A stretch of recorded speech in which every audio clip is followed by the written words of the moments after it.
Hey everyone, Alex here with UTRGV Outdoor Adventures, and in this video I'm going to talk to you about fire building. Before we get started and jumping right in, we want to talk about safety a little bit first.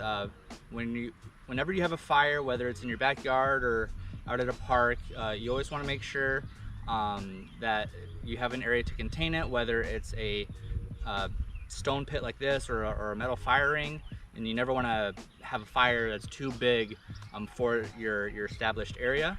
You always want to make sure that you have a way to extinguish the fire, whether it's a bucket of water. I've got my hose ready right here, or a pile of dirt that you're going to have a shovel with, but you always want to be ready to put your fire out at any point in case it does get out of control, or a big wind picks up and can potentially carry some embers out of your area.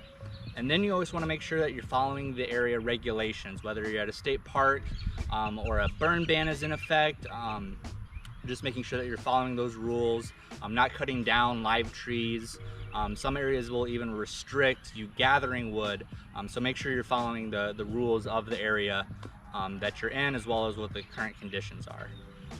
Now, when you're talking about how to construct a fire, there's three things that you need. You need fuel, which is going to be your tinder, kindling, and then your big fuel logs. You need heat or a spark, which will be provided by your lighter, or I've got a box of matches here, or your flint and steel kit or a spark kit. We're just going to stick with the simple matches though. And then oxygen, which is real easy to come by. It's all over the place. And you need those three things in balance to start and maintain your fire. If you get more than, you get too much oxygen, say with the wind blowing, it's going to put your fire out. If you put too much fuel on top, you're going to smother your coals, fire will go out. So you need to make sure that those things stay in balance. So now that we understand the concepts, we're going to talk about the fuel itself. So first is going to be your tinder, which is going to be like your dry grass, something that's going to light real easy and get that flame going to establish your fire. Then from your tinder you go to your kindling, which is going to be your small sticks and twigs. I like to break it up as small as possible, and then you'll build up to your larger fuel, and then your big logs that you're going to have for most of the night, or that you're going to burn down to coals for cooking. You want to make sure that it has to be in that order, because if you just take your match, stick it straight on the big fuel logs, that match is going to go out and you won't have a fire. So to start your fire, again, you can take your kindling. I've got a bundle of dry grass here, and you want to make sure that it's a nice bundle, but you're not compacting it way down, because at that point the oxygen won't get into it and it'll burn out. So you want a nice loose clump here, right there, just like that. And then you'll take your match and light it. You can also make homemade fire starters or buy some. I made a simple one here. All you have to do is take some dryer lint, put it in a cardboard egg carton, and then pour some wax over it. And this will burn for 5 to 10 minutes with a real big flame to get your fire going. But we're gonna try both ways just to kind of show you the difference. So first I'm gonna take my match here. I've got big stormproof matches because I don't want the little ones going out on me while we're filming here. Try to do it in one shot. So we'll light my match here, and you want to stick that kind of in the side. You never want to be right on top of your fire, because fire always burns up. So you just want to approach everything from the side there, because it'll suck the oxygen in from the bottom. That flame goes up, and as you can see, that burns nice, easy, nice big flame. And then at this point I would start to add the small twigs and such to build it up to how big I needed it to be. And then obviously whether it's a fire just for warmth or just gonna watch, that'll determine the size as well. But we'll let that burn out a little bit.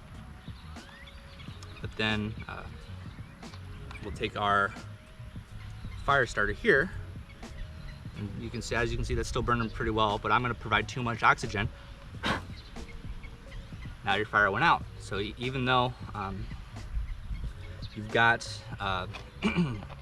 that fire out, it can always start back up. So we'll talk about putting your fire out cold here towards the end. But if we take our fire starter here, again, all I have to do is get my match.